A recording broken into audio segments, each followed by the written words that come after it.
మేడ్చల్లో నేను పూలమ్మినా నేను పాలమ్మినా అని చెప్పే మల్లారెడ్డి గారు పూలమ్మడం పాలమ్మడంతో పాటు అనేక ఎకరాల భూమిని కబ్జా పెట్టిండ్రు.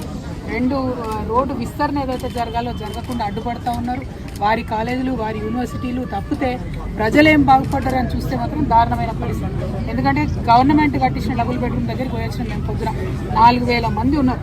4,000 మందికి 2-3 బస్సులు కూడా లేని పరిస్థితి. మరి మినిస్టర్గా ఉండి లేబర్ మినిస్టర్గా ఉండి కనీసం మానవ హక్కుల కోసం ఆలోచించాల్సింది, అది చేయలేదు. ఇప్పుడు జవహర్ నగర్ మొత్తం ఏరియా అంతా చూస్తున్నాం. అందరితో కూడా 58, 59 జీవో కింద పైసలు కట్టించుకున్నారు రిజిస్ట్రేషన్. ఎందుకోసం కాలేదు రిజిస్ట్రేషన్? ఎందుకైతే లేవు?